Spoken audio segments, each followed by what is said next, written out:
I have always been a man of peace, and that's what the Quran stands for. It has been my mission to spread peace throughout the world. Unfortunately, I face detractors who prevent me from carrying out my mission. About 10 days ago, after my successful lecture tour to Kelantan, in which, in the last day, on 9th of August, I gave a talk on Islamophobia in the Sultan Mohammed IV Stadium at Katobaru,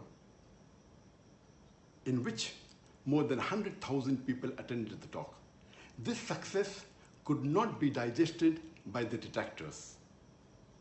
Since the last few days, I've been accused of causing racial discord in the country. And my detractors have been quoting selective sentences of mine out of context and adding strange fabrications to it. I have clarified my stance today to the police. It, however, saddens me that this complete episode has caused many non-Muslims to think that I am a racist. It has worried me that those who were hurt have not heard my speech and have relied and based the impression on out of context quotes of mine. It is a further concern for me that this creates a bad image for Islam, and it may drive many people away from Islam. Racism is an evil I'm staunchly against, as is the Quran, and it is exactly opposite of what I stand for as an Islamic preacher. Our beloved Prophet Muhammad said in his farewell pilgrimage, "No Arab is superior to a non-Arab. Neither is a non-Arab superior to an Arab. A white person is not superior to a black. Neither is a black person superior to a white."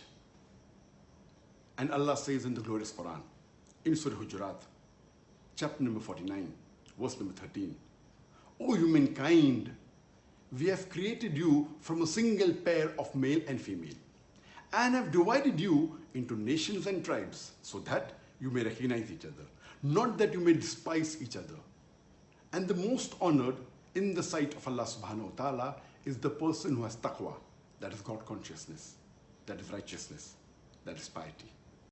Even though I have clarified myself, I feel I owe an apology to everyone whose feelings were hurt because of this misunderstanding. I do not want anyone to harbor ill feelings for me. It was never my intention to upset any individual or any community. It is against the basic tenets of Islam. And I would like to convey my heartful apologies for this misunderstanding. At the same time, it's my humble appeal to all of you, especially the non-Muslims. Please take out time to hear my speeches in their entirety. My lectures are available on the YouTube, the Peace TV, as well as the Peace TV mobile app. Last but not the least, I was deeply touched by the hundreds of thousands of people who stood in my support. I would like to express my earnest gratitude to all of you. Jazakallahu khairan. May Allah reward you with the best.